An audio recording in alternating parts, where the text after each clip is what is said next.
Olá, boa tarde. Na Justiça Trabalhista, robôs passaram a fazer tarefas repetitivas.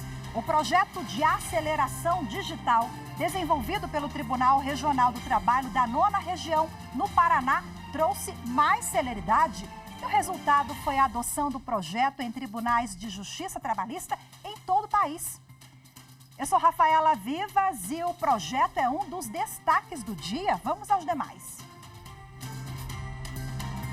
Supremo Tribunal Federal retoma hoje julgamento do marco temporal para demarcação de terras indígenas.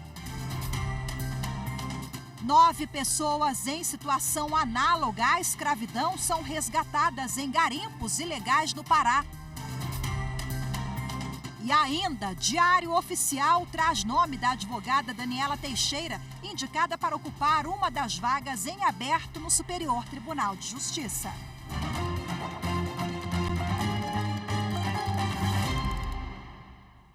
O Supremo Tribunal Federal retoma hoje o julgamento do marco temporal para a demarcação de terras indígenas. O caso tem repercussão geral reconhecida e servirá de parâmetro para a resolução de processos semelhantes que aguardam decisão sobre o tema. A reportagem é de Marta Ferreira. A tese do marco temporal estipula que apenas as terras originárias ocupadas até a promulgação da Constituição no dia 5 de outubro de 1988, deverão ser demarcadas, ou seja, áreas sem ocupação indígena até o período estipulado ou ocupadas por outros grupos não podem ser demarcadas. Na prática, a discussão é para saber se os povos indígenas têm direito a determinadas terras pela tradicionalidade. A discussão chegou ao Supremo após uma disputa pela posse de uma terra indígena em Santa Catarina, habitada por 3 povos. O pedido de reintegração foi apresentado pelo Instituto do Meio Ambiente do Estado contra a Fundação Nacional do Índio e o povo indígena Xoclém. O Tribunal Regional Federal da 4ª Região, em 2013, aplicou o critério do marco temporal, concedendo ao Instituto do Meio Ambiente catarinense a posse da área. A FUNAI, então, recorreu ao Supremo. O tema tem repercussão geral reconhecida, ou seja, a decisão tomada aqui vale para todos os processos do tipo no país. O caso começou a ser julgado aqui no STF em setembro de 2021, mas um pedido de vista suspendeu o julgamento. Até agora, 3 ministros já votaram. O relator, ministro Edson Fachin, é contra a tese do marco temporal. Ele considera que a posse da terra indígena é definida por tradicionalidade. No mesmo sentido, votou o ministro Alexandre de Moraes. A divergência foi aberta pelo ministro Nunes Marques. Ele afirmou que a decisão do STF no julgamento do caso da terra indígena Raposa Serra do Sol, em que foi adotado o marco temporal, é a solução que melhor concilia os interesses do país e o dos indígenas. O julgamento será retomado com o voto do ministro André Mendonça e dos demais ministros. Além desse recurso, outros 5 processos que estão na pauta tratam de questões indígenas. Em um deles, o plenário vai decidir se é constitucional a exigência de consulta prévia às populações indígenas sobre planos e projetos que as afetem diretamente, como instalação de equipamentos de transmissão e distribuição de energia elétrica, redes de comunicação e estradas. Também está na pauta recurso que discute processo de demarcação de terra indígena sob a alegação de divergência com a decisão do STF no caso da terra indígena Raposa Serra do Sol. O Supremo Tribunal Federal decidiu que policiais militares do Maranhão podem atuar em atividades temporárias. A decisão foi tomada por unanimidade durante o julgamento no plenário virtual de ação que questiona a proibição constitucional de acúmulos de cargos públicos. Os detalhes com a repórter Amanda Mustafa. Foi a Procuradoria-Geral da República quem ajuizou a ação no Supremo pedindo a suspensão cautelar de uma lei estadual do Maranhão que prevê o aproveitamento de militares da reserva para executar tarefas de planejamento e assessoramento na Polícia Militar. Para o STF, a realização dessas atividades de forma temporária não viola a proibição constitucional de acúmulo de cargos públicos. Para o relator, ministro Dias Toffoli, não há novo vínculo jurídico com a administração, mas um exercício atípico, voluntário e transitório de atribuições específicas dos militares, sem que eles ocupem um cargo efetivo ou comissionado. O ministro verificou que há semelhança entre a regra maranhense e o Instituto da Prestação de Tarefa por Tempo Certo, que é previsto no Estatuto dos Militares. Segundo Toffoli, o Instituto próprio das Forças Armadas acabou sendo adotado por vários efetivos da PM e do Corpo de Bombeiros em diferentes estados brasileiros, em situações em que é preciso reforço na segurança pública e que existe carência de pessoal. A segunda Câmara Criminal do Tribunal de Justiça do Rio de Janeiro negou o pedido de habeas corpus solicitado pela ex-deputada federal Flor Delis dos Santos de Souza. A defesa dela usou como base o argumento de que houve excesso de prazo para a tramitação do caso e que faltou periódica da prisão preventiva. Bom, para a Justiça Fluminense, qualquer demora se deu devido à complexidade do caso, à grande quantidade de réus e aos incidentes processuais causados pela defesa de um dos co-réus. No ano passado, Flor Delis foi condenada a 50 anos e 28 dias de prisão por envolvimento com o homicídio do ex-marido, pastor Anderson do Carmo. O Ministério Público da Paraíba, a Procuradoria Regional dos Direitos do Cidadão do Ministério Público Federal e o Ministério Público de Contas do Estado recomendaram aos gestores dos municípios paraibanos que adotem medidas para garantir a qualidade das imagens das mamografias nos contratos firmados pelo poder público com a rede privada. Madeleine Machado. De acordo com a recomendação, caso os municípios paraibanos contratem a rede privada para ampliar os serviços de mamografias, as empresas prestadoras dos exames devem necessariamente entregar a documentação para todas as pacientes em filmes impressos em equipamentos de alta resolução, utilizando-se películas específicas sem nenhum tipo de redução da imagem. Na apuração realizada pelos Ministérios Públicos, foi constatado que municípios paraibanos contrataram prestadores de serviço de mamografia em carros móveis, que não entregam os resultados dos exames mamográficos em películas, o que impossibilita a leitura adequada pelos médicos para fins de diagnóstico ou direcionamento para a rede especializada de atendimento. Embora não seja vedada a disponibilização dos resultados de mamografias em CD ou DVD, plataformas digitais, online ou outros meios tecnológicos, os Ministérios Públicos destacam que é necessário que seja garantida a reprodução das imagens com qualidade diagnóstica e recomendaram ainda para os gestores dos municípios paraibanos que, caso haja contrato em vigor em desconformidade com as normas indicadas na recomendação, seja providenciada a imediata readequação ou rescisão do contrato. O Tribunal Superior Eleitoral manteve decisão que cassou o diploma de Alex Sandro da Conceição Nunes da Silva, do Solidariedade, candidato à reeleição para o cargo de vereador de Parnamirim, no Rio Grande do Norte, nas eleições municipais de 2020. No entendimento da Corte Eleitoral, o candidato praticou compra de votos, abuso de poder político e econômico ao utilizar uma associação privada para distribuir benefícios em troca de votos lá no município. Vamos ouvir agora um trecho do relator do processo, ministro Raul Araújo. Era utilizada como fachada para um esquema organizado de favorecimento político eleitoral em prol do vereador e candidato à reeleição, contando com o auxílio dos demais recorrentes, os quais eram responsáveis por operacionalizar as distribuições de vários benefícios, cestas de alimentos, contendo frutas e verduras, organização de sopão, além de atendimento de pedidos de natureza das mais diversas possíveis, como dinheiro, óculos, material de higiene, camisas para times esportivos, entre outros, em troca dos votos dos eleitores cooptados. A seguir, robôs usados para tarefas repetitivas na Justiça Trabalhista agilizam julgamento de processos. Os detalhes em instantes, voltamos já.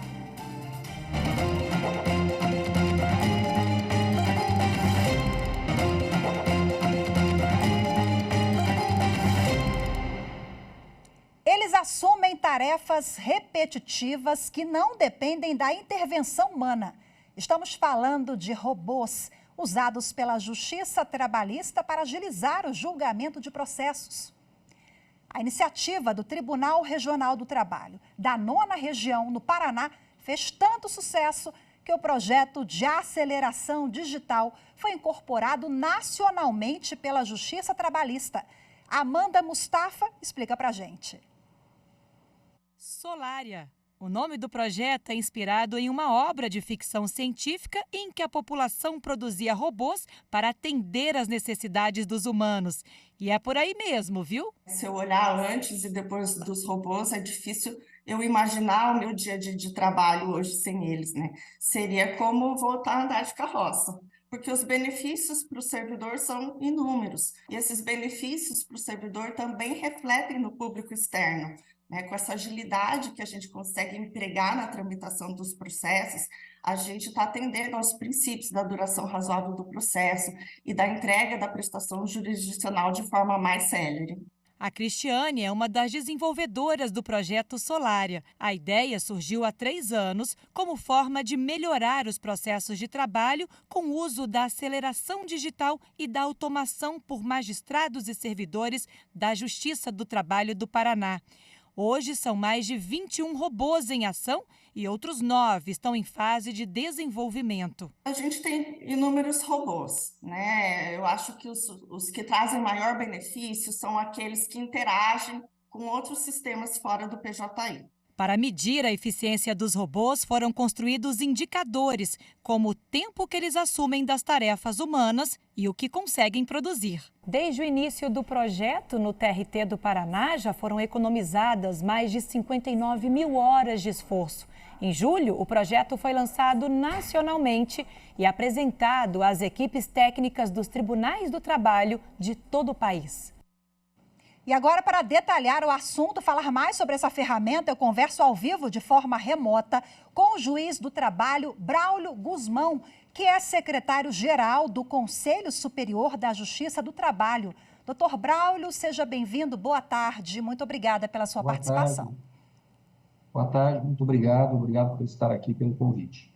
Secretário, quando a servidora lá do TRT9 fala na reportagem ali, olha, sem essa ferramenta é como voltar lá ao tempo da carroça, né?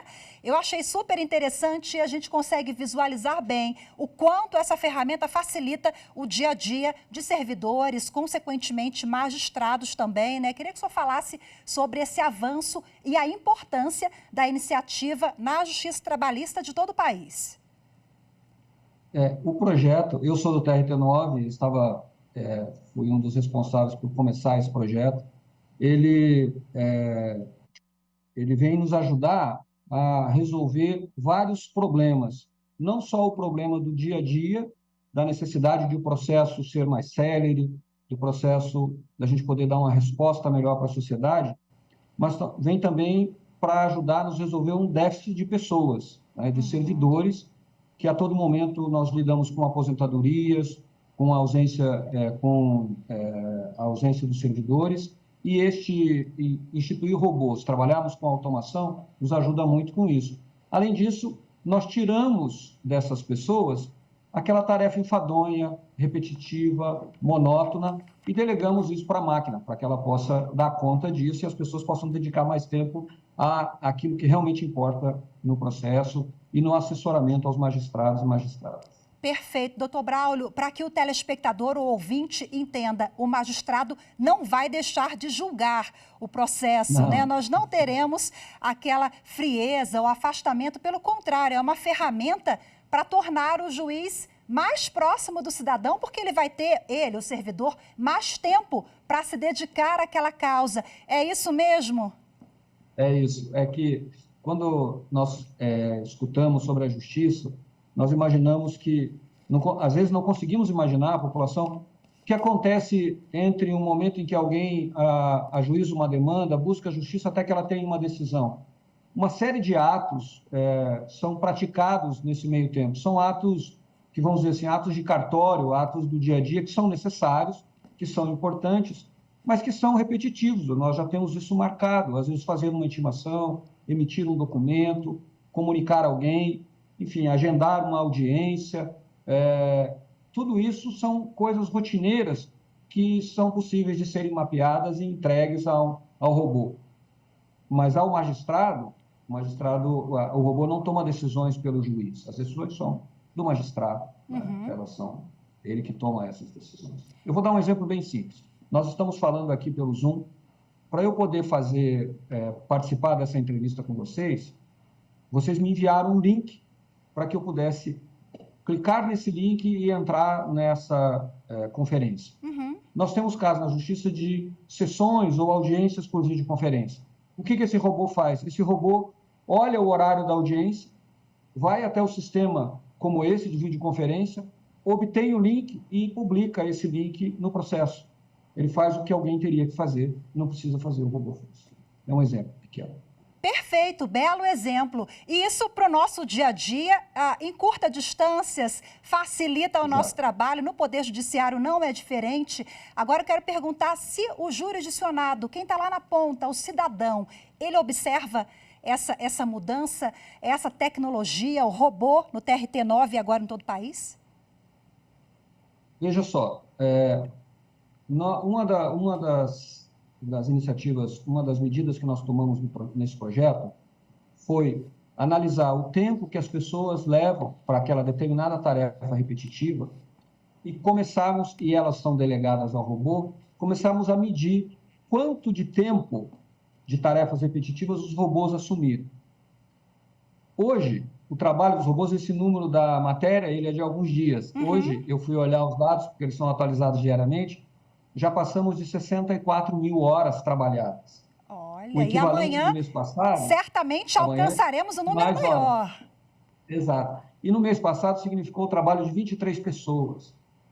Isso implica numa redução do tempo em que um processo tramita, da velocidade dos processos. Como a gente tem um número grande de processos, nós precisamos dar conta disso, da vazão. E quanto mais horas nós agregamos a este projeto, maior a velocidade do processo. Nós já temos identificado que há uma redução do tempo médio de duração deles no dia a dia das aulas. Então, a gente está falando de rapidez, de eficiência, mais eficiência ainda para o judiciário trabalhista, né? Para a gente finalizar, secretário, quantos robôs, em média, estão em funcionamento, quantos ainda estão sendo aprimorados para começar o trabalho, né? E já pensam, falando em aprimoramentos, em aperfeiçoar ainda mais essa ferramenta? Sim. Hoje nós temos, no TRT9, são 18 robôs que estão funcionando. Nós lançamos nacionalmente os 2 primeiros, que já estão sendo instalados pelos TRTs, e durante esse semestre nós queremos ampliar para que todos tenham esse volume. E já temos uma demanda do Conselho Nacional de Justiça para que essa ferramenta possa também ser utilizada no próximo ano por todo o judiciário no Brasil. Perfeito, doutor Braulio Guzmão, parabéns a toda a equipe do TRT9, viu? E parabéns à implantação no judiciário de todo o país, judiciário trabalhista. Muito obrigada pela participação do senhor, uma boa tarde. Sou eu quem agradeço, uma boa tarde. A seguir, 9 pessoas em situação análoga à escravidão são resgatadas em garimpos ilegais no Pará. Os detalhes, as informações em instantes, volto já.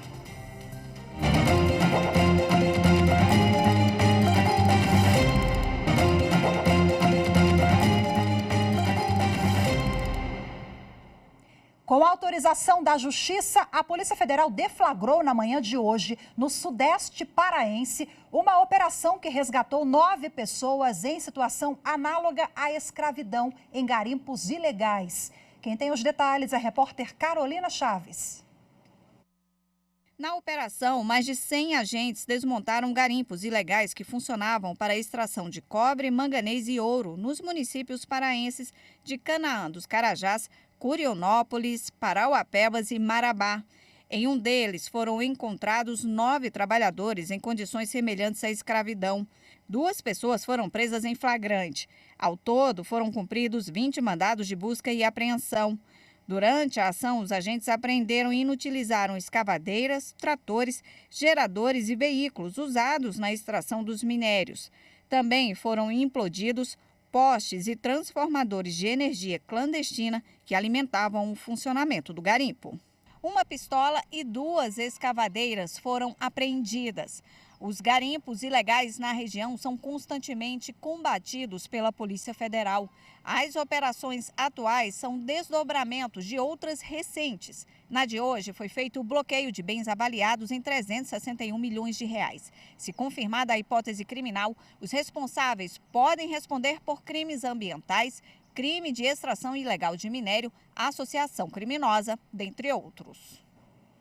O Sindicato dos Trabalhadores nas Indústrias Metalúrgicas, Mecânicas e de Material Elétrico de São Paulo e Mogi das Cruzes conseguiu interromper o prazo prescricional para ajuizar ação sobre contribuição sindical. A decisão é da terceira turma do Tribunal Superior do Trabalho. As informações com Anderson Conrado. Segundo o sindicato, a Electrolux do Brasil não havia repassado o imposto sindical referente a 2016 e, por isso, a entidade pretendia ajuizar uma ação de cobrança. Para isso, em 2021, apresentou a ação de produção de provas para obrigar a empresa a mostrar à folha de pagamento a relação anual de informações sociais de março de 2016 e outros documentos, a fim de calcular a quantia exata devida em relação ao imposto daquele ano. Na mesma medida, o sindicato pediu a interrupção do prazo prescricional de 5 anos para o ajuizamento da ação principal. O TRT da 2ª Região em São Paulo acolheu o pedido relativo às provas, mas indeferiu a interrupção do prazo prescricional. Para o TRT, essa pretensão não é compatível procedimentalmente com a produção de provas e não poderia ser processado na mesma ação. No recurso ao TST, o sindicato argumentou que a ação de produção antecipada de provas, por si só, é capaz de interromper a prescrição. O relator do caso na terceira turma do TST, ministro Alberto Balazeiro, explicou que a acumulação dos pedidos atende aos princípios constitucionais da economia, da celeridade processual e ao direito fundamental à razoável duração do processo. O relator considerou que as duas ações têm natureza cautelar e que a produção de provas visa ao acesso a documentos que serão usados na ação posterior. Como medida preparatória de outra ação, ela interrompe o prazo prescricional. Segundo o ministro, não há nenhum prejuízo ou dano processual para as partes e que o impedimento representaria um perigoso esvaziamento da atuação do sindicato. A decisão foi unânime. Ainda cabe recurso. Foi publicado no Diário Oficial de hoje o nome da advogada Daniela Teixeira para ocupar uma das vagas em aberto no Superior Tribunal de Justiça. Daniela foi indicada nesta terça-feira pelo presidente Lula. A reportagem é de Marina Campos. Daniela Teixeira foi indicada dentre os integrantes da lista tríplice formada pelo Pleno do STJ, a partir de uma lista com 6 nomes apresentada pela Ordem dos Advogados do Brasil. Daniela Teixeira possui mestrado em Direito Penal e é advogada há mais de 23 anos. A escolhida terá de passar por sabatina na Comissão de Constituição, Justiça e Cidadania do Senado Federal e, se aprovada em plenário, será nomeada pelo presidente da República e empossada em sessão solene do tribunal. A vaga decorre da aposentadoria do ministro Félix Fischer, ocorrida em agosto de 2022. Fischer era oriundo do Ministério Público, mas pela regra de alternância, sua cadeira será ocupada por membro da advocacia. Para 2 outras vagas na composição da Corte, destinadas a membros dos Tribunais de Justiça, o Pleno apresentou uma lista com 4 candidatos. Nesse caso, ainda não houve as indicações do presidente da República. Os ministros da terceira turma do Superior Tribunal de Justiça decidiram que a avaliação de bem penhorado realizada sem a substituição processual de parte falecida é nulidade relativa. Mais informações com Jéssica Castro. Por unanimidade, o colegiado negou o recurso de uma herdeira que buscava anular a avaliação de imóvel do falecido feita após a sua morte. Seguindo o voto do relator, o colegiado entendeu que, havendo omissão das partes interessadas em informar o óbito no processo, não é possível alegar prejuízo ou nulidade no ato processual. A situação analisada pelo colegiado envolveu uma execução na qual esposo e esposa foram coexecutados após descumprirem um acordo firmado com um banco, sendo determinada a penhora em um imóvel deles. No mês seguinte, o homem morreu e a esposa não comunicou nos autos o falecimento para fins de regularização processual. Quando a avaliação do bem foi feita, uma das herdeiras informou a morte do pai e, mesmo com a suspensão do processo determinada pelo juiz, não foi informado nos autos quem seria o inventariante. Foi pedido então por uma das herdeiras o reconhecimento de nulidade dos atos processuais após a morte do pai, em razão da não regularização do polo passivo da ação de execução. O pedido foi rejeitado em primeira e segunda instâncias e reiterado no recurso especial. No STJ, o relator do recurso, ministro Marco Aurélio Belize, observou que, segundo o Código de Processo Civil, a superveniência do óbito de uma das partes enseja a imediata suspensão do processo, para viabilizar a substituição processual da parte por seu espólio e, assim, preservar o interesse particular do espólio e dos herdeiros do falecido. O relator destacou que o único ato processual realizado antes da regularização do polo passivo da ação executiva foi a avaliação do bem penhorado, que contou com a concordância da executada, então titular do bem, e mãe dos herdeiros, que obviamente atua no processo na defesa dos direitos que lhes são comuns.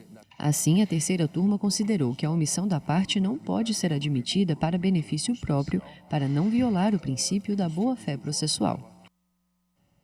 O Jornal da Justiça, primeira edição de hoje, fica por aqui. Muito obrigada pela sua companhia, uma ótima tarde e até amanhã. Tchau, tchau.